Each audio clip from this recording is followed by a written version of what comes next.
आज Doubtnut app download करें। Doubtnut पर अपने सभी गणित, रसायन विज्ञान, भौतिक विज्ञान और जीव विज्ञान के डाउट्स का करो सफाया। बस प्रश्न की फोटो खींचो, एक ही प्रश्न को क्रॉप करो और तुरंत वीडियो सोल्यूशन पाओ। अभी डाउनलोड करें। है फ्रेंड्स, हमारा प्रश्न है स्तंभ मूल है।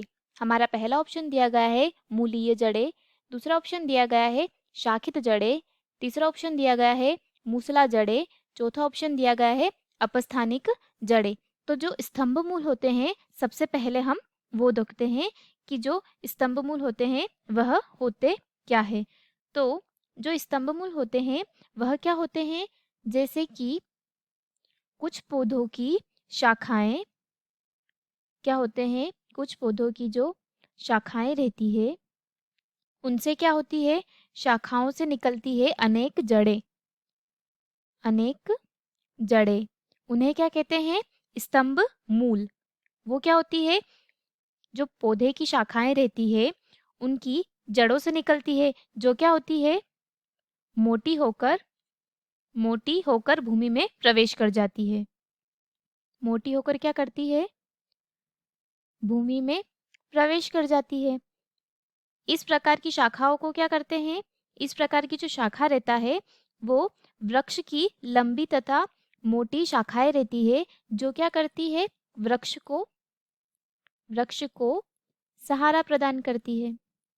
अर्थात यह शाखाएं क्या कहलाती है, स्तंभ मूल। जैसे कि जो बरगद होता है, जैसा कि आप सभी ने देखा होगा उसे, उसमें क्या होती है, लंबी लंबी शाखाएं लगी होती है।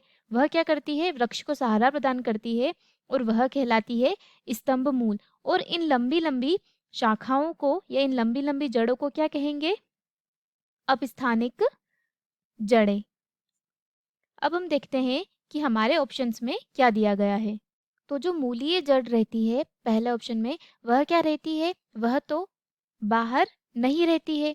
वह कहाँ पाई जाती है, वह पाई जाती है जमीन के अंदर, अर्थात स्तंभ मूल नहीं है।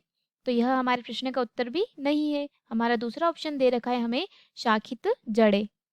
तो हमारा दूसरा ऑप्शन क्या दे रखा है, शाखित जड़ें। शाखित जड़ें मतलब ऐसी जड़ें जिनमें जो जड़ रहती है वह छोटी छोटी शाखाओं में रहती है। जड़ छोटी छोटी शाखाएं रहती है और वह भी क्या रहती है, वह भी रहती है भूमि के अंदर रहती है। अर्थात यह भी हमारे प्रश्न का सही उत्तर नहीं है।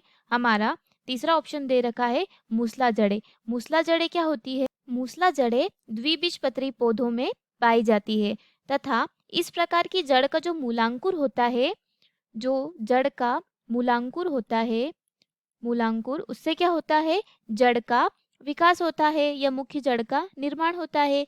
मूसला जड़ के चारों तरफ क्या होता है, इसमें भी शाखाएं पाई जाती है। अर्थात यह भी जमीन के अंदर रहती है। तो यह भी हमारे प्रश्न का सही उत्तर नहीं है। हमारा चौथा ऑप्शन दे रखा है अपस्थानिक जड़ें। जो अपस्थानिक जड़ें हैं वह किसमें पाई जाती है, वह एक बीजपत्री पौधों में पाई जाती है। और उनमें क्या होता है, एक बीजपत्री पौधों में पाई जाती है और इस प्रकार की जड़ जो है वो मूलांकुर के पश्चात जो बीज का अंकुरण होता है उसमें क्या होती है, वह नष्ट हो जाती है। और मूलांकुर के अतिरिक्त वह किसी अन्य भाग से विकसित होने वाली जड़ है। मतलब कि यह जड़ कहाँ विकसित होती है, यह जड़ उस पेड़ को प्रदान करने के लिए, जो कि सहारा प्रदान करने के लिए पेड़ की जो शाखाएं रहती है उस पे होती है। जैसे कि बरगद का पेड़, उस पे जो शाखाएं रहती है वह क्या करती है, उसको सहारा प्रदान करती है। और वो जो मोटी मोटी जड़ें रहती है वह क्या करती है, भूमि में प्रवेश कर जाती है। तो वह कौन सी जड़ है, अपस्थानिक जड़। और जो स्तंभ मूल है, स्तंभ मूल जो होते हैं वह क्या करते हैं, स्तंभ मूल भी पेड़ पौधों को सहारा प्रदान करते हैं। जो शाखाएं निकलती है उनकी शाखाओं में क्या रहती है, जैसे कि इसमें क्या बताया था कि उनका जो भ्रूण को जब बीज रहता है वह नष्ट हो जाता है और जो उनकी जड़ें रहती है वह कहाँ से निकलती है, अनेक शाखाओं से निकलती है, जो कि मोटी होकर भूमि में प्रवेश कर जाती है। तो हमारे प्रश्न का सही उत्तर है अपस्थानिक जड़ें, जो कि मोटी होकर भूमि में प्रवेश कर जाती है और वही स्तंभ मूल है। धन्यवाद दोस्तों, आशा करती हूँ कि आपको इस प्रश्न का उत्तर समझ आया होगा। कक्षा 6 से 12वीं से लेकर नीट, IIT, JEE वो एडवांस के लेवल तक 1 करोड़ से ज्यादा छात्रों का भरोसा। आज ही डाउनलोड करें डाउटनेट ऐप या व्हाट्सएप करें अपने सारे डाउट्स 8400 400 400 पर।